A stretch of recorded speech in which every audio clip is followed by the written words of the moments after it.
നമസ്കാരം. ബാല, ആക്ടർ ബാല, അമൃത സുരേഷ്, പിന്നെ മോള്, ഇവരുടെ ഒരു പ്രശ്നം ഇപ്പം നിലയിൽ സോഷ്യൽ മീഡിയയിൽ ഭയങ്കര രീതിയിൽ ചർച്ച ചെയ്തുകൊണ്ടിരിക്കുകയാണ്. വേറൊന്നുമില്ല, കഴിഞ്ഞ ദിവസം ബാലൻ്റെ മകള് അവന്തിക പപ്പു, ഇങ്ങനെ അവന്തിക എന്ന പേര് പപ്പു എന്നാണ് വിളിക്കുക. അപ്പോൾ ബർത്ത്ഡേ സെലിബ്രേഷൻ ചെയ്തതിനോടനുബന്ധിച്ച് ബാലചേട്ടൻ ഒരു ഇൻ്റർവ്യൂ കൊടുത്തിട്ടുണ്ടായിരുന്നു. ആ ഇൻ്റർവ്യൂവും അതിൽ നിന്നുണ്ടായ ഒരു സംഭവ വികാസങ്ങളും അല്ലെങ്കിൽ അതിൻ്റെ ഒരു എക്സ്പ്ലനേഷൻ അല്ലെങ്കിൽ ഇതിൻ്റെയൊക്കെ ഒരു എന്താണ് പറഞ്ഞത് എന്നുള്ളതിൻ്റെയൊക്കെ ഒരു ഇതിലാണ് ഇപ്പം നിലവിൽ സോഷ്യൽ മീഡിയയിൽ ഇതിൻ്റെ ഒരു വിഷയം ചർച്ച ചെയ്തുകൊണ്ടിരിക്കുന്നത്. അമൃത സുരേഷിൻ്റെയും ബാലൻ്റെയും വിഷയം ചർച്ച തുടങ്ങിയിട്ട് വർഷങ്ങൾ കുറേയായി. കാരണം ബാലചേട്ടനുമായിട്ടുള്ള ബന്ധത്തിൽ ഒരു കുട്ടിയുണ്ടായി. വിവാഹബന്ധം വേർവിട്ടതിന് ശേഷം ഗോപി സുന്ദറുമായി കല്യാണം കഴിക്കുന്നു. ഗോപി സുന്ദറുമായിട്ടുള്ള വിവാഹമോചനത്തിന് ശേഷം ഇപ്പോൾ ഒരു സിംഗിൾ പാരൻ്റായിട്ട് നിലവിൽ നടക്കുന്നു. കാരണം അഭിരാമിയും അമൃത സുരേഷ്, അച്ഛൻ, അമ്മ, ഇപ്പം അച്ഛൻ നിലവിൽ മരിച്ചുപോയി. ഇവർ ഇങ്ങനെ നിൽക്കുന്ന കുടുംബത്തിന് ഭയങ്കര രീതിയിലുള്ള ഒരു സോഷ്യൽ മീഡിയയിൽ നിന്നുള്ള ഒരു അറ്റാക്ക് നേരിട്ടുകൊണ്ടിരിക്കുന്നവരാണ് ഈ പറഞ്ഞാൽ. അതും ഇതേപോലെയുള്ള ബാലച്ചേട്ടൻ സപ്പോർട്ട് ചെയ്യുന്നവരായാലും ഗോപി സുന്ദറിൻ്റെ ഹേറ്റേഴ്സ് ആയാലും അല്ലെങ്കിൽ ഗോപി സുന്ദർ സപ്പോർട്ട് ചെയ്യുക, ഇവരെല്ലാവരും കൂടി ഒരു ഹെയ്റ്റ് ക്യാമ്പയിൻ ഇപ്പം നിലവിൽ അമൃത സുരേഷിനെതിരെ നടത്തിക്കൊണ്ടിരിക്കുകയാണ്. അതിനോടുണ്ടായ ഒരു സംഭവ വികാസങ്ങളാണ് ഇപ്പോൾ കഴിഞ്ഞ ദിവസങ്ങളിൽ ഒരു ഇൻ്റർവ്യൂ കൊടുത്തതുമായിട്ട് ബന്ധപ്പെട്ട് ഉരുത്തിരിഞ്ഞ ഓരോരോ കോൺവെർസേഷൻ കാര്യങ്ങളെല്ലാം. ബാലൻ്റെ മകൾ വന്നിട്ട് സംസാരിക്കുന്നു, അമൃത സുരേഷ് സംസാരിക്കുന്നു, പിന്നെ വീണ്ടും ബാല വന്നിട്ട് മൊത്തത്തിലൊരു കൺക്ലൂഷൻ വലിയ സംസാരിക്കുന്നു. അങ്ങനെ നിലവിൽ ഈ ഒരു കോൺവെർസേഷൻ പോയിരിക്കുകയാണ്. ഇൻസിഡൻ്റൊക്കെ നടന്നിട്ട് കുറച്ച് ദിവസങ്ങളായി, 2-3 ദിവസമായി. അപ്പോൾ ഞാൻ ബാലച്ചേട്ടൻ പറഞ്ഞ ഇതെല്ലാം തുടങ്ങുന്ന ഒരു പോർഷൻ ഉണ്ടല്ലോ, ബാല എന്ന് പറഞ്ഞ ഒരാളുടെ അടുത്ത് തുടങ്ങുന്ന പോർഷൻ, ആ തുടങ്ങുന്ന പോർഷൻ ഞാൻ പറയുന്നത്, സ്വന്തം മകളിനെ കാണിക്കുന്നില്ല, സംസാരിക്കുന്നില്ല, ഇതൊക്കെയാണ് ബാല എന്ന് പറഞ്ഞൊരു വ്യക്തി ഉന്നയിക്കുന്ന ഒരു ചോദ്യങ്ങൾ. കാരണം അമൃത സുരേഷ് എന്ന് പറഞ്ഞ ഒരു വ്യക്തിൻ്റെ അച്ഛൻ മരിച്ചിട്ട് ഭയങ്കര സങ്കടത്തോടെ പാട്ട് പാടിയതാണ് എന്നൊക്കെ സങ്കടത്തോടെ ഭയങ്കര പറയുന്ന സമയത്ത് ബാല ഒരു അച്ഛനാണ് എന്നുള്ളതാണ് പുള്ളി പറയാതെ പറയുന്നത്. ബാല എന്നൊരു അച്ഛനാണ്. അപ്പോൾ ആ മകൾക്ക് ഉണ്ടാവുന്ന അതേ ഫീലിംഗ്, അപ്പോൾ അതേ ഉണ്ടാവുന്ന ഫീലിംഗ് അല്ലേ ഇവിടെ ഉണ്ടാവേണ്ടത് എന്നാണ് പുള്ളി പറയുന്നത്.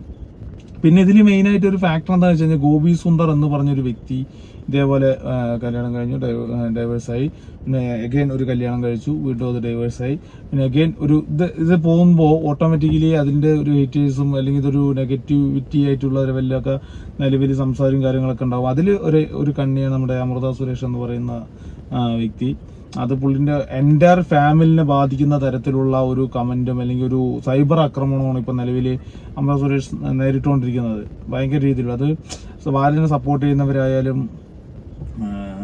നമ്മുടെ ഗോപി സുന്ദർ ഹേറ്റേഴ്സ് ആയാലും എല്ലാവരും ഇതിനോട് മൊത്തത്തിൽ ഞെരുങ്ങുന്നത് ഇവരുടെ ഒരു കുടുംബമാണ്. കാരണം ഒരു പെൺകുട്ടിയാണ്, വളർന്നുകൊണ്ടിരിക്കുകയാണ്. അപ്പോൾ അവർക്ക് അവരുടേതായ ഒരു കാര്യങ്ങളെല്ലാം ഉണ്ട്. പിന്നെ ഈ പറഞ്ഞ പോലെ അമൃത സുരേഷ് എന്ന് പറഞ്ഞ വ്യക്തി ഒരു ഡൈവേഴ്സ് കഴിഞ്ഞ ശേഷം അധികവും ഇതിനെക്കുറിച്ച് സംസാരിച്ചിട്ടില്ല എന്നാണ് എൻ്റെ ഓർമ്മ. അധികവും ചിലപ്പോൾ സംസാരിച്ചിട്ടുണ്ടാവും, പക്ഷെ അധികവും ഇതിനെക്കുറിച്ച് സംസാരിച്ചിട്ടുണ്ടാവില്ല എന്നുള്ളതിനാണ്. അപ്പോൾ അതുകൊണ്ട് തന്നെ ഇതിനെക്കുറിച്ചൊരു നിലവിൽ എന്താണെന്നുള്ള കാര്യം അറിയില്ല. അപ്പോൾ നമുക്ക് ബാലചേട്ടൻ പറയുന്ന കുറച്ച് കാര്യങ്ങളും കൂടി ഞാനിവിടെ പ്ലേ ചെയ്യാം. ബാല അറിയാലോ, ഒരു ക്രിട്ടിക്കൽ സിറ്റുവേഷനിൽ ഹോസ്പിറ്റലൈസ്ഡായതിനു ശേഷം നടന്ന ഒരു സംഭവമാണ് ഈ ഒരു വിഷയം. പറഞ്ഞില്ലേ, ഈ ഡോറ ബുജിയാണ് ഈ പറഞ്ഞ പെൺകുട്ടി മകള് ലാപ്ടോപ്പ് വേണമെന്നൊക്കെ പറഞ്ഞിട്ടാണ് നിലവിൽ ഹോസ്പിറ്റലിൽ വന്നത്. അതൊക്കെ എനിക്ക് നല്ല ഓർമ്മയുണ്ട്. ഇവരുടെ അച്ഛൻ സുരേഷ് എന്ന് പറഞ്ഞ ആള്, മരിച്ചുപോയ സുരേഷ് എന്ന് പറഞ്ഞ ആള് നിലവിൽ വന്നിട്ടുണ്ടായിരുന്നു, ആശുപത്രിയിൽ വന്നിട്ടുണ്ടായിരുന്നു എന്നൊക്കെ പറഞ്ഞിട്ടാണ് നിലവിൽ ബാല പറയുന്നത്. ഇതെന്നാണ് ഈ ഒരു പ്രശ്നം ഇങ്ങനെ തുറന്നിട്ട് ഈ പറഞ്ഞ ബാലച്ചേട്ടൻ്റെ മകൾ ഒരു വീഡിയോ ചെയ്യുന്നത്. അതിൽ നല്ല രീതിയിലൊരു ആരോപണം കാര്യങ്ങൾ ഇതിൽ പറയുന്നത്. കാരണം ഒരു കുട്ടിനെ ഉപദ്രവിക്കുന്ന തരത്തിലുള്ള ഉപദ്രവിച്ചിട്ടുണ്ട്, മദ്യപിച്ചിട്ടുണ്ട്, അമ്മയായിട്ടുള്ള വഴക്കിനിടയിൽ എന്നെ മർദ്ദിച്ചിട്ടുണ്ട്, എന്നെ ഭക്ഷണം തരാതെ റൂമിൽ പൂട്ടിയിട്ടിട്ടുണ്ട്, ഞാൻ ആശുപത്രിയിൽ പോയിട്ട് ഞാൻ എന്തിനാണ് ഡോറ ബുജി ലാപ്ടോപ്പ് പറയുന്നത്, ഞാൻ അങ്ങനെ പറഞ്ഞിട്ടേ ഇല്ല, ഇത് വെറും ഫേക്കാണ്, ഈ പറഞ്ഞ ആളിനെ എനിക്ക് കാണുക പോലും വേണ്ട എന്ന് പറഞ്ഞിട്ട് ഈ പറഞ്ഞ മകൾ പപ്പു എന്ന് വിളിപ്പിലുള്ള ബാലചേട്ടൻ്റെ മകൾ ഇതിനോടനുബന്ധിച്ച് സംബന്ധിച്ച് സംസാരിച്ചിരിക്കുന്നത്. കാരണം ബാലചേട്ടൻ ഈ പറഞ്ഞ കാര്യങ്ങളൊക്കെ വെറും നുണയാണ് എന്ന് പറഞ്ഞ ലെവലിൽ. പിന്നെ ഈ കമന്റും കാര്യങ്ങളൊക്കെ ഇടുന്നവന്റെ മെയിൻ ശ്രദ്ധയ്ക്ക് പറയുന്നത് real is not a real. കാരണം നമ്മൾ ഈ കാണുന്ന റീലിലോ അല്ലെങ്കിൽ ഒരു ഇന്റർവ്യൂവിലോ ഒരാളുടെ കാണുന്ന മുഖമല്ല ഒരു ക്യാമറ ഓഫാക്കി കഴിഞ്ഞാൽ എന്നുള്ളതാണ്. അവരുടെ പേഴ്സണൽ ലൈഫിൽ അവർക്ക് നമുക്കറിയാൻ പറ്റാത്ത പല കാര്യങ്ങളും അല്ലെങ്കിൽ നമ്മൾക്ക് അറിയാൻ പറ്റാത്ത കണ്ടിട്ടില്ലാത്ത പലതരം മുഖങ്ങളും എല്ലാം അവർക്ക് നിലവിലുണ്ടാവും. അതുകൊണ്ട് നമ്മൾ ഒന്നും തന്നെ നമ്മൾ പ്രെഡിക്റ്റ് ആയിട്ടോ ഇന്ന ഒരാൾ ഇന്റർവ്യൂവിൽ സംസാരിച്ചു ഇതാണ് ഇയാളുടെ സ്വഭാവം നമ്മൾ ഒരിക്കലും വിലയിരുത്താൻ പറ്റില്ല. അതിപ്പോൾ ബാലയായാലും അമൃതയായാലും പെൺകുട്ടിയായാലും ആരായാലും നമുക്ക് ഒരാളുടെ സ്വഭാവം ഒരു ഇന്റർവ്യൂവിലോ ഒരു സിനിമയിലോ നമുക്ക് പറഞ്ഞാൽ മനസ്സിലാവില്ല. അപ്പോൾ ഈ ഒരു വിഷയം ഇപ്പോൾ പറഞ്ഞ പോലെ ഇതിപ്പോൾ പറഞ്ഞിട്ടുണ്ട്. ആ ഒരു കുട്ടി പറഞ്ഞതാണ് ഞാൻ പറഞ്ഞത്. ആ വീഡിയോ ഞാനിവിടെ പ്ലേ ചെയ്യുന്നില്ല കാരണം എല്ലാവരുടെയും ഫ്ലാഷ് ആവണം. പക്ഷെ ഞാനത് ഇവിടെ പ്ലേ ചെയ്യുന്നില്ല. ഇതാണ് കുട്ടി പറഞ്ഞത്. ഈ പറഞ്ഞ കാര്യങ്ങളെല്ലാം ഫേക്കാണ്. ഞാൻ അങ്ങനെ ഒരു കാര്യം ആവശ്യപ്പെട്ടിട്ടില്ല. ഞാൻ എന്തിനു പറയുന്നു, ഞാൻ അത്രയും വെറുക്കുന്ന ഒരാൾ എന്നുള്ള ലെവലിലാണ് ബാലചേട്ടനെ കുറിച്ച് സ്വന്തം മോള് പറയുന്നത്. എന്നെ റൂമിലിട്ട് പൂട്ടിയിട്ട് ചെന്നൈയിലെ റൂമിലിട്ട് പൂട്ടിയിട്ട് ഭക്ഷണം പോലും തന്നില്ല എന്നൊക്കെ പറഞ്ഞൊരു അലിഗേഷൻ നിലവിൽ ആ പെൺകുട്ടി പറഞ്ഞു. അതിന് സംബന്ധമായിട്ട് അമൃത സുരേഷ് ഇതുമായിട്ടൊരു വീഡിയോ ചെയ്തിട്ടുണ്ടായിരുന്നു. അതിനുശേഷം ഇന്നാണ് ഞാൻ വീണ്ടും സംസാരിക്കണം. ഞാൻ മിണ്ടാണ്ട് ഇരുന്നപ്പോൾ എന്നെ അത്രത്തോളം നിങ്ങൾ എല്ലാവരും വെറുക്കുന്നുണ്ടെന്ന് എനിക്കറിയാം. ഞാൻ ആ വെറുപ്പിനെ ഒരിക്കലും മാറ്റാൻ ശ്രമിച്ചിട്ടുമില്ല. ആ വെറുപ്പ് മാറ്റി സ്നേഹമാക്കാൻ ശ്രമിച്ചിട്ടും ഇല്ല. അതിൻ്റെ ഒരു റീസൺ എന്ന് പറഞ്ഞു കഴിഞ്ഞാൽ മേ ബി എനിക്ക് അത്രയും ഭംഗിയായിട്ടൊന്നും സംസാരിച്ച് നിങ്ങളെ ഇമ്പ്രസ് ചെയ്യാനൊന്നും എനിക്കറിയില്ല. അപ്പം ആ ഒരു വെറുപ്പ് ഇപ്പോൾ അത് വന്ന് ഒരു പോയിന്റിലേക്ക് എത്തിയപ്പോൾ ഇതിപ്പോൾ എൻ്റെ പാപ്പുവിലേക്കും കൂടെ വന്നെത്തിയിരിക്കുകയാണ്. അതായത് ഇപ്പോൾ ഞാനും പാപ്പും എന്തെങ്കിലും ഞങ്ങളുടെ ഫാമിലിയിൽ ഇപ്പോൾ ഞാനും അമ്മയും പാപ്പും അബിയും ഉള്ളൊരു ചെറിയ മൈക്രോ ഫാമിലിയാണ് നമ്മൾ. അച്ഛനും പോലും ഇല്ല ഇപ്പോൾ. അപ്പം ഇങ്ങനത്തെ നമ്മുടെ ലൈഫിൽ എന്തെങ്കിലും ഒരു ചെറിയ സന്തോഷം വന്നു കഴിഞ്ഞാൽ അപ്പം പാരലലി അപ്പുറത്തൊരു വീഡിയോ വരും. ഇപ്പോൾ റീസെൻ്റ്ലി പാപ്പൻ്റെ ബർത്ത്ഡേ ആയിരുന്നു 21st. ആ കുഞ്ഞ് അത്രയും ഹാപ്പി ആയിട്ട് നമ്മളുടെ പരിമിതിയിൽ വെച്ചിട്ട് നമുക്ക് ചെയ്യാൻ പറ്റുന്ന അത്രയും ഹാപ്പിനെസ് ആണ് പാപ്പു നമ്മൾ കൊടുത്തുകൊണ്ടിരിക്കുന്നത്. ഒരു ഇച്ചിരി സന്തോഷിച്ച് കഴിയുമ്പോൾ പിറ്റേ ദിവസം കാണുന്നത് ഇന്റർവ്യൂ ആണ്. അങ്ങനെ ചെയ്തു ഇങ്ങനെ ചെയ്തു, പാപ്പു അങ്ങനെ പറഞ്ഞു, പാപ്പു ഇങ്ങനെ പറഞ്ഞു എന്നൊക്കെ പറഞ്ഞു. കണ്ടില്ലേ, ഇതാണ് നിലവിൽ ഇപ്പോൾ പറഞ്ഞിട്ട് സോഷ്യൽ മീഡിയ. കാരണം എന്തെങ്കിലും സന്തോഷം വന്നാൽ അപ്പുറത്തൊരു വീഡിയോ ചെയ്തിട്ട് ഇവരിനെ ഒരു ഹെട്ടാക്കുന്ന തരത്തിലുള്ളൊരു വീഡിയോ ചെയ്യുന്നു എന്നാണ് അമൃത സുരേഷ് പറയുന്നത്. ഒബ്വിയസ്ലി ഇവർ പറഞ്ഞ ഒരു കൊച്ചു കുടുംബവും ചേച്ചി അനിയത്തി മകള് പിന്നെ അമ്മ അച്ഛൻ ഇതൊരു കുടുംബമാണ്. പക്ഷെ ഇവർക്ക് എതിരെ നടക്കുന്ന സൈബർ ആക്രമണം. ബാല എന്ന് പറഞ്ഞ വ്യക്തിനെ സ്നേഹിക്കുന്നവരിനും പിന്നെ കുറിച്ച് മാത്രമല്ല, ഇത് മറ്റേ മറുസൈഡ് ഉണ്ടല്ലോ, ഓൾറെഡി ഒരു മുമ്പ് കല്യാണം കഴിച്ചതിൻ്റെ സംബന്ധിച്ചുള്ളതും ഇതെല്ലാം നോക്കുന്ന സമയത്ത് എല്ലാം വന്നു ചേരുന്നത് ഇവരിൻ്റെ ഒരു കുടുംബത്തിലോട്ടാണ്.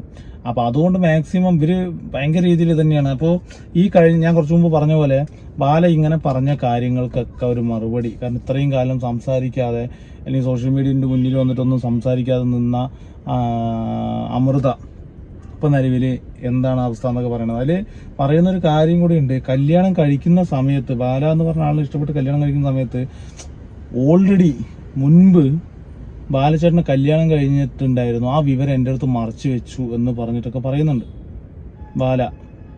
പക്ഷെ അതിൻ്റെ സത്യാവസ്ഥ എന്താണെന്നുള്ള കാര്യം നമുക്കറിയില്ല, എന്താണെന്നൊന്നും അറിയില്ല. അപ്പം അമൃത പറയുന്ന കുറച്ച് കാര്യങ്ങൾ കൂടി ഞാൻ ഇവിടെ വയ്ക്കാം. ക്ലാരിറ്റി പറഞ്ഞേ പറ്റുള്ളൂ. ബാപ്പുനെ എന്താ ലാസ്റ്റ് അവള് ഇങ്ങനെ ഒന്ന് സംസാരിച്ച് എനിക്ക് ശീലമില്ലാത്തതുകൊണ്ട് ടെൻഷൻ ആവുമ്പോൾ എനിക്ക് തലയിലൊന്നും പറഞ്ഞില്ല. അതിനകത്ത് പാപ്പു പറഞ്ഞ കാര്യമോ എന്താ ഹോസ്പിറ്റൽ ബർത്ത്ഡേയുടെ സമയത്ത് അല്ല വയ്യാണ്ട് കിടന്ന സമയത്ത് ഹോസ്പിറ്റലിൽ വന്നപ്പോൾ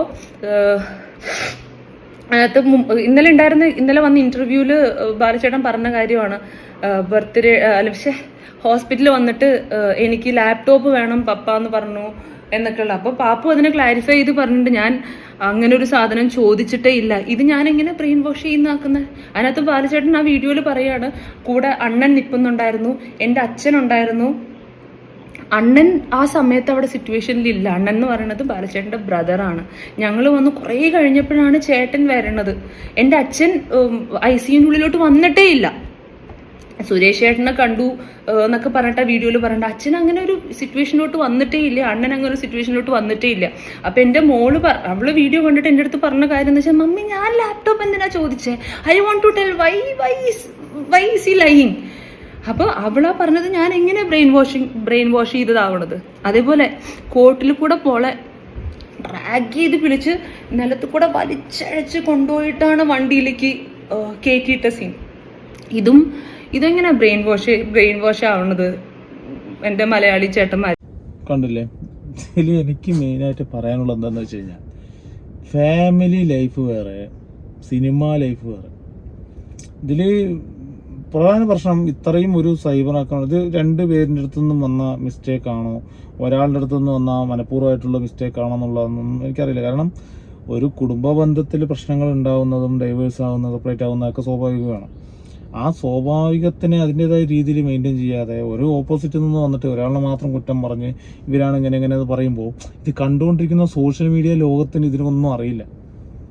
അവർ പലതും എഴുതി വിടും, പല കാര്യങ്ങൾ പറയും, പല രീതിയിൽ റിയാക്ട് ചെയ്യും, എല്ലാ കാര്യങ്ങളും ചെയ്യും. അവർക്കും സത്യാവസ്ഥ അറിയില്ല. അതാണ് പറഞ്ഞത്, റിയൽ ലൈഫ് വേറെ, റിയൽ ലൈഫ് വേറെ എന്നുള്ളതാണ്.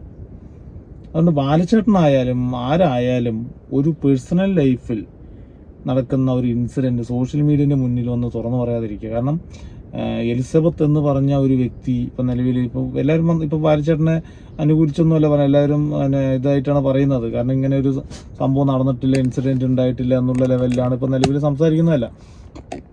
ആ പെൺകുട്ടി വന്നിട്ടായാലും അമൃത സുരേഷ് ആയാലും ഇങ്ങനെയാണ് പറയുന്നത്. ഇനിയിപ്പോൾ എലിസബത്ത് എന്ന് പറഞ്ഞ വ്യക്തി ഇപ്പം നിലവിൽ ബാലചേട്ടൻ്റെ കൂടെ ഇല്ല. ആ വ്യക്തിൻ്റെ ഇനിയിപ്പോൾ അറിയാം ഡോക്ടറാണ്. അപ്പോൾ ഇനി വരുന്ന ദിവസങ്ങളിൽ ഇനി ചിലപ്പോൾ ഇനി ആ പുള്ളിക്കാരി വല്ല ഇത് പോയിട്ട് എക്സ്പ്ലനേഷനായിട്ട് ഇനിയിപ്പോൾ വരുമോ എന്നുള്ള കാര്യം അറിയില്ല. എന്നിരുന്നാലും വന്നിരുന്ന കാണാം, എല്ലാം കണ്ടറിയാം. കാരണം ബാല എന്ന് പറഞ്ഞ ആളുടെ കുറച്ച് കാലങ്ങളായിട്ട് ന്യൂസുകളൊന്നുമില്ല, സിനിമേൻ്റെ പുറകിൽ ന്യൂസുകളൊന്നുമില്ല. കാരണം ചെകുത്താൻ്റെ ഒരു ഇഷ്യൂ വന്ന ശേഷം നിലവിലെ ഒരു വീഡിയോയും കാര്യങ്ങളെല്ലാം അതിന് ശേഷം വന്ന കാര്യങ്ങളാണ് ഇതല്ല. ഹേമ കമ്മിറ്റി റിപ്പോർട്ടിന് ശേഷമാണ് ഇപ്പോൾ ബാല എന്ന് പറഞ്ഞ ആൾ സോഷ്യൽ മീഡിയയിൽ നിറഞ്ഞിരിക്കുന്നതും ഇപ്പോൾ ഇങ്ങനെയൊരു വിഷയം നിലവിലുണ്ടാവുന്നതും. കുടുംബ പ്രശ്നമാണ്, അത് നാട്ടുകാർക്ക് തിന്നാനുള്ളൊരു അരിഭക്ഷണം ആക്കേണ്ട കാര്യമില്ല. അങ്ങനെ ഞാനടക്കം ഇപ്പോൾ കണ്ടന്റ് ചെയ്യണത് ചിലപ്പോൾ പറയാനല്ലോ ഒന്നും കാര്യമില്ല. അപ്പോൾ ഇതിനെല്ലാത്തിനും ഒരു കൺക്ലൂഷനായിട്ട് ബാല ഒരു വീഡിയോ ചെയ്തിട്ടുണ്ടായിരുന്നു. പാപ്പു സംസാരിച്ച വീഡിയോ ഞാൻ കണ്ടിരുന്നു. ആദ്യമായിട്ട് ഒരു പോസിറ്റീവ് കാര്യം പറയാം. മൈ ഫാദർ എന്ന് പറഞ്ഞു. Thank you. നിന്നോട് തർക്കിക്കാൻ അപ്പ ഇല്ല. മകളോട് തർക്കിക്കുവാണെങ്കിൽ ഒരു അപ്പൻ ആനേ അല്ല. പിന്നെ പാപ്പു പറഞ്ഞ ചില കാര്യങ്ങൾ എന്നെ വിട്ട് പാപ്പു 2.5-3 വയസ്സിലാ പോയത്. 3 വയസ്സാകുമ്പോ എന്നെ വിട്ട് അകന്നു പോയി. ഇപ്പൊ ക്ലാസ് എടുത്തടിച്ചു എന്നുള്ള കാര്യമൊക്കെ ഒരു കാര്യം പറഞ്ഞിരുന്നു പാപ്പു. ഞാനിത് തർക്കിക്കാനല്ല പറയുന്നത്.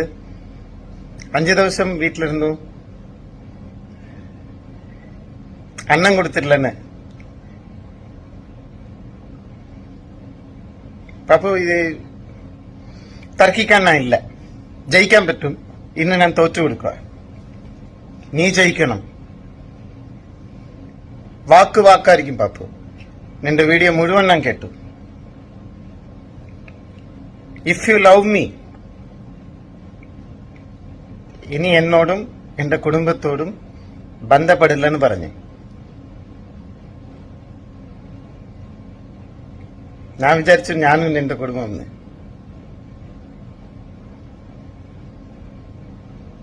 ഞാൻ അന്യനായിപ്പോയി നിനക്ക്.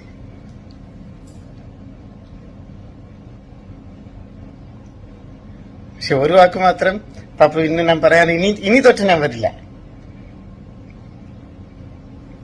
ഞാൻ ഹോസ്പിറ്റലിൽ മരിക്കാൻ കിടന്നപ്പോ നീ വന്നത് കൊണ്ടാണ് ഞാൻ തിരിച്ചു വന്നതെന്ന് ഞാൻ വിചാരിച്ചിരുന്നു. പക്ഷെ നിർബന്ധത്തിന്റെ പേരിലാണ് നീ വന്നതെന്ന് പറഞ്ഞു.